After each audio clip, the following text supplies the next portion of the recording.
오늘 읽었던 요한복음 1장 19절부터 28절까지 말씀을 통해서 세례 요한이라고 하는 제목으로 하나님 말씀을 전하겠습니다. 우리가 지난주에 살펴봤던 본문은 이제 1절부터 18절까지였는데요. 거기서는 이제 예수님이 어떤 분인가에 대한 설명이 좀 나옵니다. 예수님께서는 성자 하나님이시다. 그리고 예수님께서는 영원 전부터 하나님과 함께 계셨다. 성경에서 말하는 말씀이 육신이 되었다라고 할 때 말씀이란 말의 뜻이 원래 하나님과 성품이 같고 본질이 같은 분 이런 뜻입니다. 원래 뜻은요. 근데 그 하나님께서 육신이 되어 우리 가운데 오셨는데 그렇기 때문에 예수님은 하나님과 본질이 같으시고 또 실체가 같으시고 단 인격에 있어서만 차이가 있습니다. 그리고 우리는 예수님을 통해서 하나님을 알 수가 있어요. 사람이 하나님을 알 수 있는 유일한 방법은 예수 그리스도를 통해서 계시된 말씀을 통해서만 우리가 알 수가 있습니다. 그리고 예수님은 하나님과 더불어 세상을 창조하셨고 또 예수님께서 말씀이 육신이 되어 우리 가운데 오셨을 때 잘 아시는 대로 동정녀 마리아의 몸을 빌어서 성령으로 잉태되어 동정녀 마리아의 몸을 빌려서 예수님이 태어나셔가지고 우리 가운데 계셨고 33년 동안의 인생을 우리와 함께 사셨습니다. 그리고 예수님께서는 사람들에게 생명을 주시는데 이 생명은 곧 구원입니다. 이 구원은 누구에게 주어지냐면 그를 영접하는 사람들, 영접하는 것을 다른 말로는 영접하는 자 곧 그의 이름을 믿는 자라고 하는데요. 예수를 믿는 자들에게는 영생이 반드시 주어집니다. 근데 그 영생을 주시는 분은 하나님이시고 하나님과 함께 영원전부터 함께 계셨던 그분입니다. 우리가 이제 그 본문을 지난 시간에 살펴봤는데요. 오늘은 예수님을 증언하는 첫 번째 인물인 세례 요한이라는 인물에 대해서 좀 살펴보려고 합니다. 예수님은 세례 요한을 뭐라고 표현했냐면 그 여자가 낳은 사람 중에 세례 요한보다 큰 사람은 없다고 했습니다. 그러면 예수님 빼놓고 인류 중에 가장 위대한 사람은 세례 요한이라는 뜻입니다. 세례 요한이 가장 위대한 인물이라는 뜻인데 그런데 우리가 세례 요한하면 마땅히 떠오르는 게 없습니다. 우리가 생각할 때는 모세나 아브라함이나 다윗이나 이런 사람들이 훨씬 위대해 보이거든요. 근데 예수님께서는 여자가 낳은 사람 중에 세례 요한이 가장 위대한 사람이라고 했거든요. 아마도 예수님의 그런 탄생과 예수님의 사역을 준비하는 그 역할이 워낙 크기 때문에 그래서 그런 표현을 쓰신 것 같긴 합니다만 어떻든 세례 요한의 삶은 생각보다 초라합니다. 세례 요한이라고 하는 사람이 마지막 어떻게 죽게 되냐면요. 그 헤로디아의 딸이 춤을 추게 되는데 그때 헤롯이 기분이 좋아가지고 내가 너의 춤값으로 뭘 줬으면 좋겠느냐라고 하니까 그 헤로디아의 딸이 세례 요한의 목을 주세요. 그래서 세례 요한의 목이 그날로 참수돼서 그냥 끝나는 거예요. 너무 허무해요. 무슨 엄청난 사건이 있으면 좋은데 어린 아이의 춤값으로 세례 요한의 목숨이 사라지게 되거든요. 근데 예수님은 그럼에도 불구하고 세례 요한이라고 하는 사람이 여인이 낳은 사람 중에 가장 큰 사람이라고 얘기를 했기 때문에 우리가 그 사람의 삶을 좀 살펴볼 필요가 있을 것 같습니다. 그런데 조심스럽게 봐야 되는 것은 세례 요한이 원했던 거는 자기의 이름이 알려지는 걸 원치 않았어요. 또 하나님께서도 세례 요한이 알려지는 걸 원치 않았습니다. 세례 요한은 자기가 그냥 묻히기를 바랬어요. 사람들에게 소문나지도 않고 묻히기를 바랬기 때문에 우리가 세례 요한에 대해서 살펴보면서도 역시 세례 요한은 위대한 사람이구나, 그래서 세례 요한이 큰 사람이구나 이렇게 보기보다는 우리도 세례 요한처럼 그런 삶을 살아야 되겠다는 쪽으로 마음의 방향이 좀 정해졌으면 하는 그런 바람이 있습니다. 이 요한복음에는 세례 요한에 대한 설명이 별로 안 나와요. 배경이, 그 사람이 어떤 배경을 가지고 있는지를. 그렇지만 세례 요한에 관련된 얘기들은 누가복음 1장에 많이 나오는데요. 누가복음 1장이 꽤 깁니다. 꽤 긴데 거기 누가복음에 보면 세례 요한이 어떤 사람인지에 대한 설명이 나오는데 첫 번째 세례 요한의 아버지가 누구냐면 사가랴라고 하는 제사장이에요. 성경에서는 사가랴가 아비야 반열의 제사장이다 이렇게 돼 있거든요. 당시에 이제 그 유대인들은 제사장을 24개로 나눴습니다. 팀을 24개로 나눴어요. 이 팀을 우리가 성경에서는 반열이라고 부르거든요. 24개로 이 반열을 나눈 이유는 한 제사장이 한번 근무를 할 때 일주일 근무하고 6개월을 쉬어요. 그리고 또 일주일 근무하고 또 6개월을 쉬고 1년에 근무하는 날이 2주밖에 안 돼요. 왜 이렇게 집중적으로 일만 시키고 나머지는 쉬게 하느냐? 이 제사장 업무 자체가 워낙 고도의 정신력을 쓰고 경건을 유지하지 않으면 안 되기 때문에 제사장은 막 그렇게 업무적으로 과하게 돌리질 않아요. 그렇게 돌리질 않고 레위인들 같은 경우는 매일 일을 합니다. 원칙적으로 매일 일을 하는데 제사장들은 그렇지 않아요. 일주일 하고 6개월 쉬었다가 일주일 하고 6개월 쉬고 뭐 이런 식으로 업무를 보거든요. 그런데 그런 사람들 중에 제사장이 반열이 24개가 있는데 그중에 10번째 반열이 아비야 반열입니다. 솔로몬 때 만들어졌는데 아비야 반열에 있는데 그 아비야 반열에 속한 사람이 사가랴라고 하는 제사장이고 그의 부인이 엘리사벳인데 엘리사벳도 마찬가지로 제사장 가문의 딸입니다. 그 두 사람 사이에서 세례 요한이 태어났습니다. 그 세례 요한은 태어날 때 하나님께서 세례 요한을 세상에 보내신 목적 중에 한 가지가 주의 길을 예비해라. 그래서 많은 사람들이 주께 돌아오게 해라. 그게 세례 요한을 보내신 목적이에요. 우리는 대부분 학교에서 어떤 교육을 받냐면 너는 교육을 통해서 너의 자아를 실현하고 네가 하고 싶은 거를 맘 놓고 해라 이렇게 가르치거든요. 근데 성경에서 세례 요한의 삶은 그런 거에 비하면 전혀 다른 방향이에요. 자기가 하고 싶은 대로 하지도 못하고 그냥 예수님의 길을 준비해라. 예수님 믿고 구원받도록 할 수 있도록 거기에 너의 인생 전부를 써라. 그게 세례 요한의 태어난 목적이고 죽는 마지막까지 목적도 그런 경우입니다. 세례 요한은 성경에 보면 누가복음에 보면 예수님보다 6개월 먼저 태어났거든요. 6개월 먼저 태어났고 세례 요한의 어머니 엘리사벳이랑 예수님의 어머니 마리아가 이종 사촌 정도 되는 것 같아요. 성경에서는 그냥 친척이라고만 되어 있는데 둘이 아마 이종 사촌 정도 되는 거로 보입니다. 그렇기 때문에 예수님하고 세례 요한도 친척입니다. 서로가 친척 관계 유지가 됩니다. 근데 세례 요한은 정상적이면 그의 아버지를 이어서 세례 요한이 제사장이 돼야 돼요. 제사장은 종신직이고 세습직이거든요. 원칙적으로 하게 돼 있고 또 제사장직은 종신직이어가지고 죽을 때까지 하는 거예요. 이게 그러다가 몸이 안 움직이거나 정신이 안 되면 중간에 물러나는 일은 있습니다만 원칙적으로는 이제 평생 동안 섬기는 일을 해야 되는데 하나님께서는 세례 요한에게 너는 주의 길을 예비하고 주님을 위해서 많은 일을 해야 되기 때문에 제사장 일보다 더 중요한 일이 있다. 너는 빈들에 가가지고 마음을 잘 다스리고 경건을 유지하면서 예수님이 오실 때를 위해서 준비를 해라. 이렇게 이제 세례 요한에게 말씀하셨어요. 그래서 세례 요한은 광야에서 대부분의 인생을 살게 됩니다. 어려서부터 광야에서 인생을 살게 됐고 음식도 마찬가지예요. 음식도 보통 사람들이 먹는 음식을 먹지 않고 광야에서 생활했기 때문에 광야에서 먹을 수 있는 음식, 농사 짓지 않고 그냥 주워 먹을 수 있는 음식이 뭐냐면 메뚜기. 그 세례 요한이 단백질 공급원은 메뚜기고 또 세례 요한이 석청이라고 하는 자연산 꿀을 먹고 살았다고 하는데 뭐 탄수화물이 들어간 뭐는 먹었는지 모르겠습니다만 성경에서는 세례 요한이 주로 그런 음식을 먹었고 세례 요한은 사람들하고 보통 다 어울려 살지 않았기 때문에 당시 사람들은 주로 모직으로 된 옷을 많이 입었거든요. 그렇지만 세례 요한은 낙타 털옷으로 된 옷, 당시 사람들이 입는 옷 중에 아주 싸구려고 천이 아주 나쁜 겁니다. 그걸로 세례 요한은 입고 생활을 했습니다.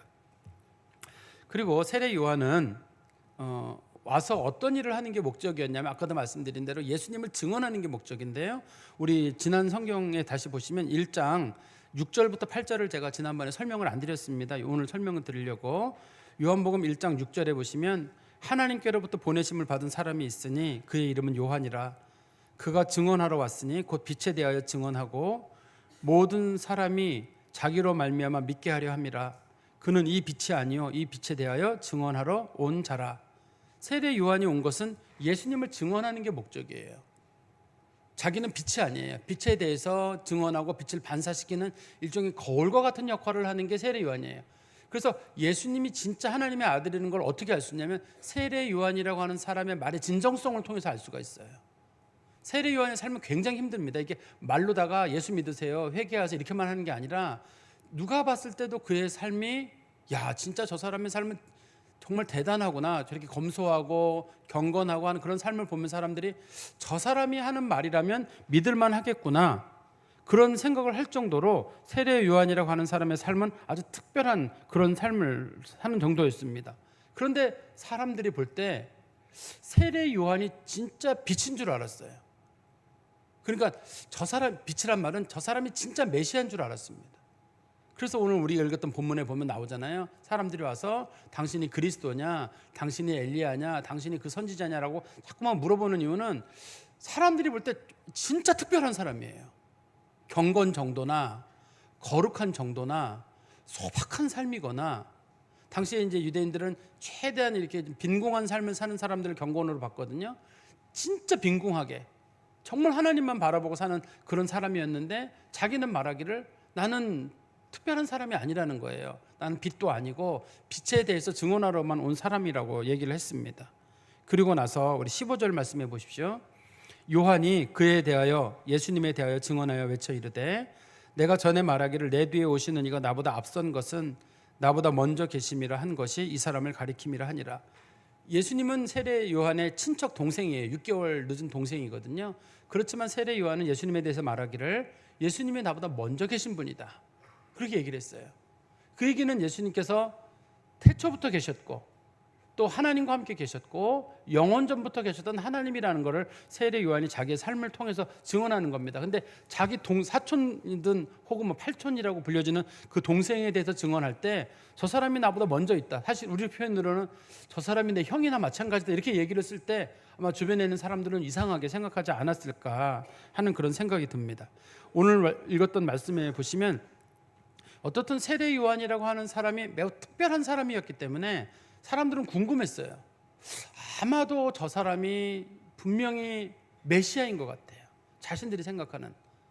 그래서 오늘 9절 말씀, 19절 말씀 보시면 유대인들이 예루살렘에서 제사장들과 레위인들을 요한에게 보내어 내가 누구냐 물을 때 요한의 증언이 이러하니라. 여기서 유대인들이 보냈는데요. 그 유대인들은 누구냐면 24절에 보시면 그들은 바리새인들이 보낸 자라 이렇게 돼 있잖아요. 예루살렘에 있는 바리새인들이 제사장들하고 레위인들을 세례 요한에게 보냈습니다. 그런데 사실은 이 세례 요한에게 보냈던 이 두 사람들이 서로 사이가 안 좋은 사람들이에요. 절대 같이 할 수 없는 사람들. 이 바리새인들이라고 불려지는 사람들은 소위 그 민족주의자들이에요. 뜨거운 민족주의적인 열정을 가지고 있는 사람들이고 제사장이랑 레위인 같은 사람들은 주로 사두개파의 사람들이 많은데 이 사람들은 로마적인 사람들입니다. 민족주의자들이 볼 때 아주 정반대에 있는 사람들이에요.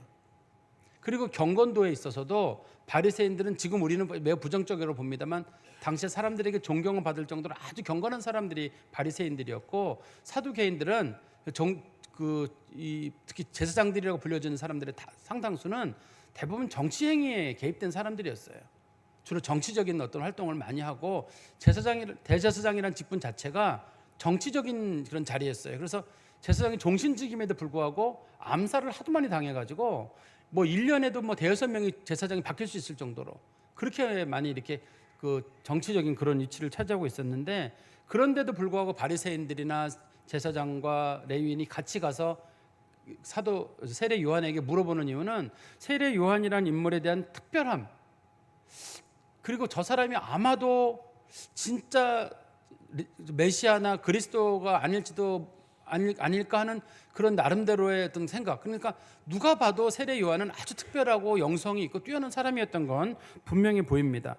그런데 그 사람들이 세례 요한을 찾아간 이유는 세례 요한이라는 인물을 통해서 자신들이 기다리던 정치적인 메시아를 자신들이 바라고 있었어요.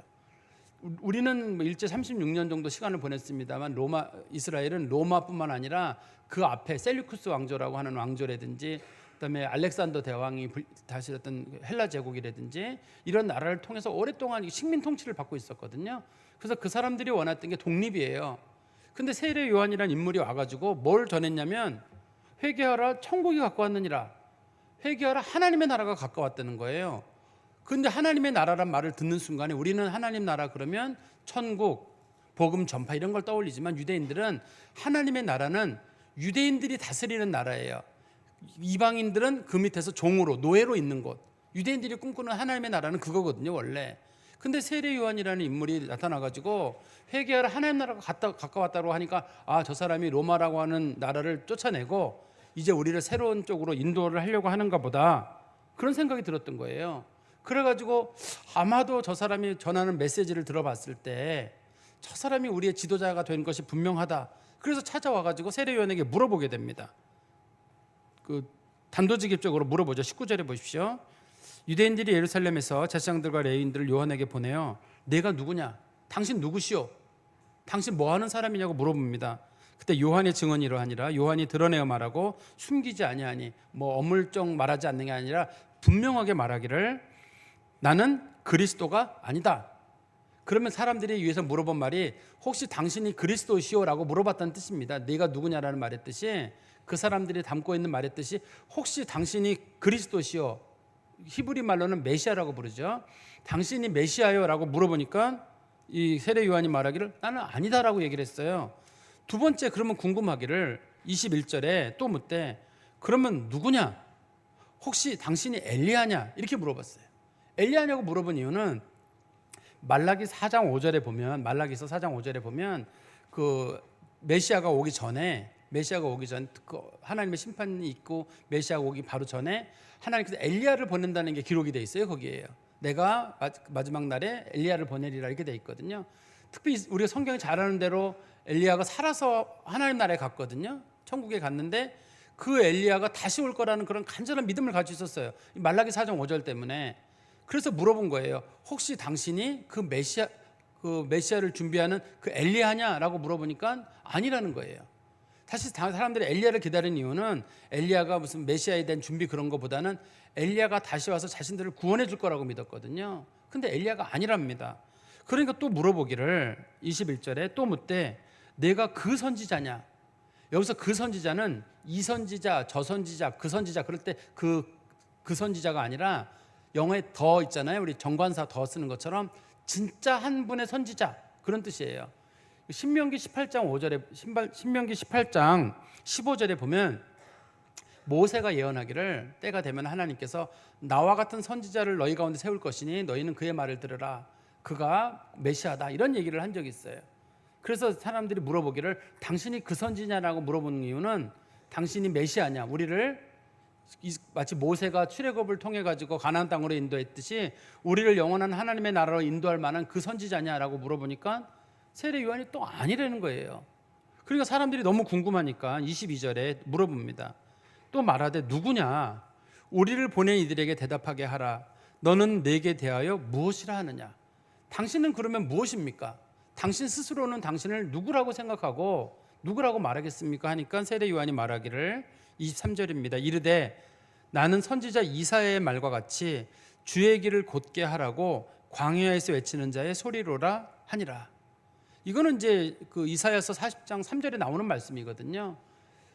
이사야 40장 3절에 보면은 메시아가 오는데 메시아는 에돔 광야, 이스라엘 동쪽 지역에 에돔이라는 지역이 있거든요. 그 광야 쪽에서 메시아가 오시게 되는데 그 메시아를 준비하려고 내가 사람을 보낼 것이다. 이렇게 얘기를 했거든요. 그래서 그 광야에 외치는 자의 소리란 말의 뜻은 메시아가 올 때 메시아 앞에 서가지고 자 메시아 오신다. 저리 가거라, 물러거라, 머리를 숙이거라. 이렇게 외치는 자란 말의 뜻은 옛날에 왕들이나 누가 지나가면 자 물러거라, 임금님 지나가신다, 머리를 숙이거라 이런 얘기 하잖아요. 그게 외치는 자입니다, 일반적으로. 그래서 1차적인 의미는 세례 요한은 자기가 왕 대신 예수 그리스도의 길을 준비하려고 온 사람이다, 그런 뜻으로 이 말을 쓴 거예요. 광야에 외치는 자의 소리란 말은.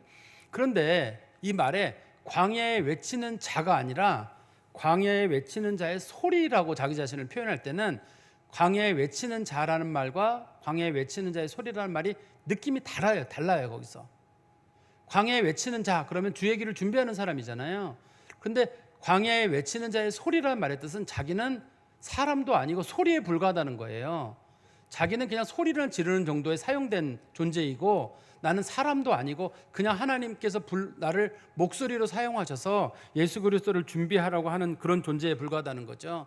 자기 자신을 최대한 낮추는 겁니다. 지금 물론 그것이 이사야 40장 3절에 나와 있는 말씀을 그대로 인용한 거지만 사역에 대한 얘기도 들어있지만 한편으로는 자기 인품에 대해서 낮추기를 나는 광야에 외치는 자의 소리에 불과하다. 나라는 인물에 대해서 별로 알려고 하지 마라.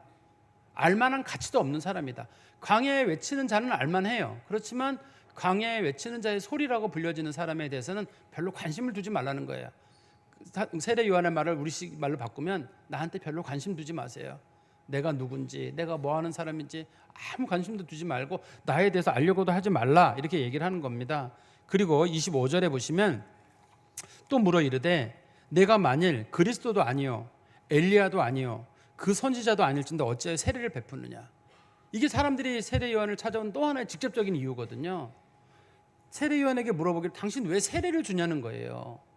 우리가 생각하는 현대의 세례는 뭐냐면 어떤 사람이 예수를 믿는다고 고백하면 그 사람이 교회 성도가 돼서 입교 교인이 되도록 하기 위해서 세례를 주거든요. 성부와 성자의 이름으로 세례를 준단 말이에요. 세례를 주는 일을 하는데 유대인들은 세례를 안 받아요. 원칙적으로 세례가 없습니다. 유대인들에게는 세례가 없는 이유는 유대인들에게 세례는 개종이에요. 이방인들이 유대인이 되기 위해서 개종 의식이 세례인 거예요. 그렇기 때문에 유대인들은 개종을 안 하잖아요. 개종을 안 하기 때문에 유대인들은 세례를 받을 수가 없어요. 그런데 세례 요한이 나타나서 하는 말이 자꾸만 세례를 사람들에게 받으러 오라 그러고 요단강에 세례를 받으라 오라 그러고 또 세례를 반드시 받으라고 자꾸만 세례 얘기를 할 때 하면서 저 사람이 우리한테 세례를 받으라고 하는 뜻이 뭘까 도대체. 유대인들은 절대 세례를 안 받는 존재들인데 생각하기를 저 사람이 세례를 주는 이유는 이방인들이나 그런 사람들을 세례를 줘가지고 저 사람들을 우리의 노예로 만들려고 하는구나. 유대인들은 어떤 생각이 있었냐면 아까 제가 말씀드린 대로 하나님의 나라가 세워지게 되면 유대인들이 왕이 되고 지도자가 되고 이방인들은 전부 다 세례받고 할례받고 와가지고 유대인들이 종이 된다고 믿고 있었거든요. 그래서 저 사람은 우리 유대인들을 위해서 이방인들을 우리 종으로 만들어 주려고 애를 쓰는 사람이구나 라는 걸 한 가지로 본 거고, 두 번째는 이 세례를 베푼다는 말의 뜻은 이스라엘 백성들이 대규모적으로 세례를 받은 적이 있어요. 성경에서는 그 사건이 출애굽 사건인데 이스라엘 백성들이 출애굽하던 중에 홍해를 건넌 사건이 있습니다. 홍해를 건넌 사건을 사도 바울이 고린도전서 10장 1절 2절에서 이스라엘 백성들이 구름과 홍해에서 모두 세례를 받았다고 했어요. 우리 한번 성경 말씀 보실까요? 고린도전서 10장 1절 2절입니다. 고린도전서 10장 1절 2절에 보시면 형제들아 나는 너희가 알지 못하기를 원하지 아니하노니 우리 조상들이 다 구름 아래에 있고 바다 가운데로 지나며 모세에게 속하여 다 구름과 바다에서 세례를 받고 이렇게 돼 있잖아요. 이스라엘 백성들이 가나안 땅에 들어가려면 반드시 세례를 받아야 돼요. 여기서 세례라는 말을 왜 쓰는 거냐면 그들이 과거에 가졌던 이집트에서의 종교 생활, 그들의 삶 그런 것들을 다 버리고 이제는 가나안 땅에 들어가는 새로운 백성으로 살아야 되거든요. 모세가 이스라엘 백성들을 가나안 땅에 들이기 전에 세례를 줬듯이 세례 요한이 주는 것도 물로 세례 주는 뭐 그런 건 아니라 할지라도 당시 유대인들이 볼 때는 저 사람이 우리를 새로운 땅 하나님의 나라라는 곳으로 이끌어 가기 위해서 온 지도자구나 그렇게 생각을 한 겁니다. 그래서 세례 요한을 찾아와 가지고 물어보는 거예요. 당신이 메시아냐? 당신이 엘리야냐? 당신이 그 선지자냐라고 이제 물어본 겁니다. 그런데 세례 요한은 그 말을 듣고 26절입니다. 요한이 대답하되 나는 물로 세례를 베풀거니와 너희 가운데 너희가 알지 못하는 한 사람이 섰으니 곧 내 뒤에 오시는 그이라. 나는 그의 신발끈을 풀기도 감당하지 못하겠노라. 근데 세례 요한은 표현하기를 나는 물로 세례를 주는데 여기는 안 나옵니다만 마가복음 1장 8절에는 내 뒤에 오시는 분은 성령으로 세례를 준다고 되어 있거든요. 물 세례와 성령 세례의 차이점이 있습니다. 물 세례는 사람들이 그 신앙생활 할 때 특히 요즘 같은 경우 우리 같은 경우 이제 입교 의식이에요. 기독교인이 되는 과정이거든요. 그런 과정으로 물로 세례를 주는 과정인데 그러니까 그 주님을 만나기 전에 예비 과정인 겁니다. 그렇지만 성령 세례는 달라요. 성령 세례라고 하는 것은 예수님께서 그 부활 승천하시기 전에 제자들에게 그런 말씀하셨어요. 몇 날이 못되어 내가 너희들에게 성령을 보내리니 너희들이 성령으로 세례를 받으리라 이런 말씀을 하셨어요. 성령 세례는 어떻게 임하게 되냐면 예수님께서 그 부활하신 후에 40일 동안 세상에 계셨거든요. 그리고 예수님께서 올라가신 후에 열흘이 안 되어서 오순절이 됐는데 오순절이란 말이 그 50일째 그 6월절 지나고 50일째 되는 날이거든요. 이게 예수님 부활하시고 50일째 되는 날이에요. 그날이. 그때 예수님께서 성령을 보내주셨는데 성령을 보내주셔가지고 사람들이 기도하는 가운데 다들 성령을 받았습니다. 성경에서 성령을 받는다는 말은 죄사함을 받는다는 뜻이에요.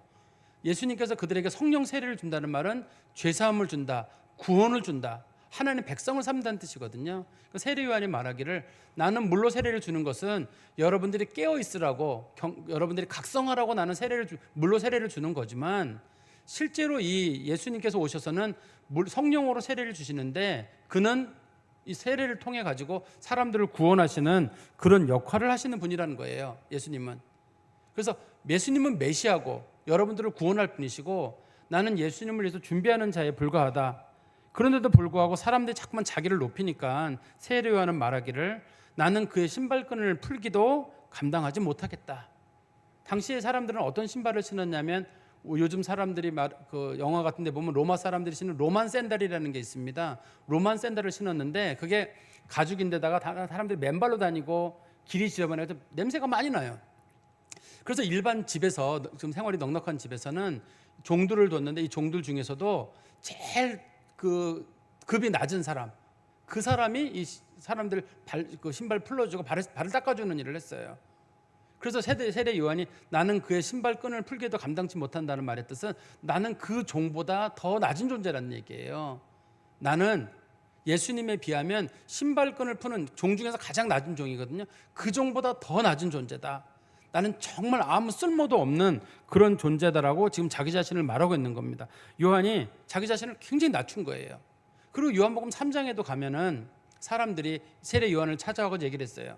처음에 세례 요한이 인기가 많았거든요. 선지자로 보고 막 사람들이 따라왔는데 어느 날 예수님과 예수님의 제자들이 세례를 베풀고 한다는 얘기가 들리기 시작하니까 사람들이 전부 다 글로 가게 됐어요. 그래서 세례 요한을 찾아가고자 하는 말이 혹시 당신 기분 나쁘지 않느냐, 당신을 따르던 사람들이 전부 예수님에게 갔다라고 하니까 세례 요한이 말하기를 그는 흥하고 나는 쇠하여야 하리라. 예수님만 드러나고 나는 사라져야 한다. 나 찾지 마라. 그리고 세례 요한은 자기를 따르던 특별한 제자 2명, 우리가 성경적 내용으로 보면 아마도 안드레와 야고보 같거든요. 예수님의 제자 중에 그 두 사람이 예수님의 제자가 돼요. 세례 요한이 보내는 거예요. 가서 그분 따라가라. 그러니까 세례 요한은 자기 사람을 만들지도 않고 자기 사람이 되기를 원하지도 않고, 그런데 성경에서는 세례 요한만큼 경건하고 세례 요한만큼 특별하고 검소하고 정말 영적으로 특별한 카리스마를 가진 사람은 없어요. 그 사람이 최고의 인물이거든요. 사람들은 전부 그 사람이 메시아라고 생각할 정도로 특별히 어떤 경건 생활에 극히 적대적이었던 제사장들이나 레위인들마저도 거기에 마음을 쓸 정도로 그런 인물이었거든요. 그렇지만 세례 요한은 그런 사람들의 찬사를 전혀 원하지 않았어요. 자기가 사라져야 된다는 쪽에 무게를 두고 있었거든요. 그리고 마지막 28절에 보시면 이 일은 요한이 세례를 베풀던 곳 요단강 건너편 베다니에서 일어난 일이니라. 성경에 보면 베다니가 두 군데가 나오는데 하나는 예수님께서 항상 예루살렘 가실 때마다 들르는 마리아와 마르다와 나사로의 집이 있는 곳이 베다니거든요. 예루살렘에서 한 2, 3km 정도 떨어져 있습니다. 떨어져 있고 이 본문에서 말하는 이 베다니는 그 예루살렘에서 한참 올라가서 보면 갈릴리 호수가 있거든요. 그 중간쯤에 있는 그런 동네예요. 성경에 보면 나옵니다. 그게 뭐 요한복음 3장 23절에 보시면 요한복음 3장 23절에 요한도 살렘 가까운 에논에서 세례를 베푸니 거기 물이 많음이라. 그러므로 사람들이 와서 세례를 받더라. 살렘 가까운 에논이란 말은 그 요단강의 상류 어느 지점이에요. 물이 많은 그 지점입니다. 세례 요한이 거기서 세례를 줬다는 뜻입니다. 근데 세례 요한은 다른 사람들과 좀 다르게 사람들이 자기를 알아주기를 바라거나 명성을 얻는 걸 원하지 않았습니다. 그렇지만 그는 정말 비범한 사람이에요. 당시에 바리새인들이 보든 제사장이 보든 레위인이 보든 간에 저렇게 비범한 건 없어요. 다른 사람들에게 느낄 수 없는 특별한 걸 세례 요한이 느끼고 있었거든요. 무슨 재산이 있는 것도 아니고 소유가 있는 것도 아니고 다 비우고 사는 그냥 광야에서 들판에서 먹고 자고 하는 그런 사람이었단 말이에요. 근데 그런 사람인데 사람들이 그 사람을 알아주려고 할 때마다 그 사람은 나는 예수님을 준비하러 온 사람이다. 예수님만 드러나길 바란다. 나를 좀 알아주지 말아달라. 그런 식으로 얘기하니까 사람들이 이거를 이해하기가 어려운 거예요. 이것도 어물쩡하고 말하는 게 아니라 정확하고 분명하게 나는 그런 사람 아니니까 제발 나를 존경하고 따르지 말라고 얘기를 하는 겁니다. 제가 말씀을 정리해서 말씀드리면 세례 요한에 대해서 사람들이 물어봤거든요. 그러면 당신 누구냐 도대체? 그랬더니 자기를 말하기를 나는 광야에 외치는 자의 소리다. 광야에 외치는 자도 아니고 소리에 불과하다는 거예요. 그냥 하나님 앞에 목소리로 사용된 사람이니 나를 기억하지 말아달라고 얘기를 하는 겁니다. 자기는 예수님을 증언하는 일에 사용된 것에 만족하고 아무것도 아니니까 제발 나를 기억하지 말아달라. 아무것도 기억하지 말아달라. 그런데 세례 요한이 주님 앞에 사용된 것은 정말 하나님의 특별한 은혜가 있는 거잖아요. 예수님 오시기 바로 직전에 세례 요한이 지금 사용된 거잖아요. 사용된 것은 특별한 은혜입니다. 하나님은 아무에게나 하나님께서 말씀을 전하게 하는 건 아니거든요. 왜냐하면 세례 요한의 삶이 만약에 방탕하다. 그러면 세례 요한이 예수 믿으세요라고 얘기하면 사람들이 너나 믿으세요. 너 인생이나 똑바로 사세요. 어디 예수 믿으라고 말하는데 당신 봐서 예수 믿겠니? 이러지 않겠어요. 근데 세례 요한의 삶이 특별하고 비범했다는 것은 그의 말에 상당한 힘이 있었을 거예요. 하나님께서 세례 요한을 통해서 예수 그리스도가 하나님의 아들이고 참 빛이고 생명이고 영생인 걸 이거를 증언하는 일을 할 건데, 세례 요한은 그 말을 사람들이 맞아, 저 사람 말이라면 분명히 맞아 하고 신뢰를 느낄 만큼 세례 요한은 그런 사람이에요. 근데 간혹 우리도 전도합시다, 선교합시다, 이거 교회가 꼭 해야 될 일입니다. 근데 어떤 분들은 전 나이가 많아서 못하고요, 저는 말이 어눌해서 못하고요, 저는 시간이 바빠서 못해요, 이렇게 우리가 말할 때가 있잖아요. 좀 듣기 불편한 말입니다만 사실은 하나님이 여러분들을 못 믿어서 사용하지 않는 거예요. 혹시라도 여러분들이 복음 전할까 봐. 왜냐면 여러분 잘못 복음 전하면 진짜가 가짜처럼 보일 거 아니에요. 복음은 진짜인데 사람들이 저 사람이 말하는 건 입만 열면 다 거짓말 같아, 그럴 수 있잖아요. 하나님이 안 쓰는 거예요. 그래서 우리가 그리스도인들이 말씀을 전하거나 복음 전할 일이 있을 때 하나님이 나를 사용해 달라, 그러려면 우리가 그만큼 진지한 사람이 되어야 되고 하나님 앞에 사용되는 것 자체가 좋은 거예요. 세례 요한이 그래서 사용된 거고, 그래서 세례 요한이 큰 사람인 거예요. 하나님 앞에, 바로 예수님 앞에서 사용됐기 때문에. 그렇지만 대부분의 사람들은 세례 요한처럼 이렇게 좀 인정받지 않는 걸 원하는 것보다는 대부분 사람들은 받기를 원하는데, 사람이 인정을 받게 되면 하나님의 영광을 가로채는 거예요. 세상과 달라요. 세상은 자기를 피하라 할 수 있고 알리고 나를 홍보하고 뭐 이럴 수 있거든요. 근데 하나님의 일에는 우리는 다 사라져야 돼요. 사람들이 우리를 알아주잖아요. 그러면 우리가 하나님 나라에 받을 영광이 사라지는 거예요.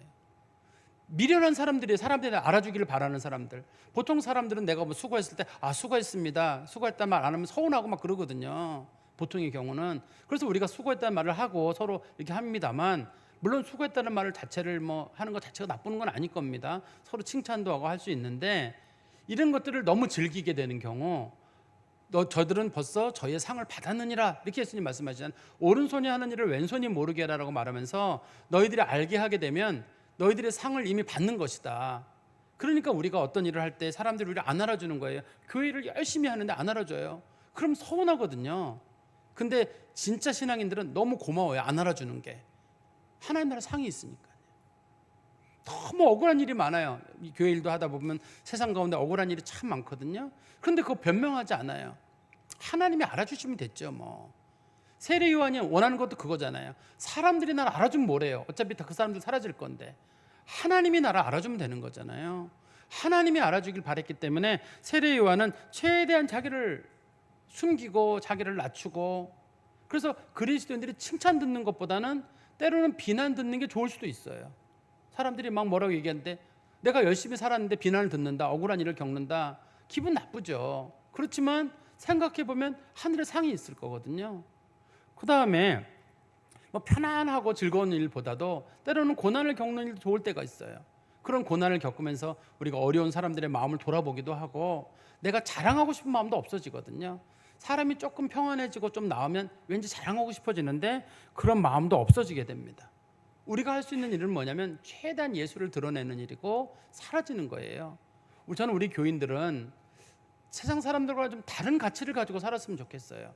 세상에서 막 알아주고 인정해주고 막 그런데 우리보다는 하나님이 드러나고 예수님이 드러나고, 그래야지만이 복음이 전파되는 거예요. 사람이 드러나면 사람이 하나님의 영광을 가로챌 뿐만 아니라 하나님의 영광을 가려요. 자꾸만 하나님의 영광을 가리게 되고, 사람이 조금이라도 그 영광을 자꾸 취하려고 하는 게 되고, 복음의 순수성이 없어지게 돼요.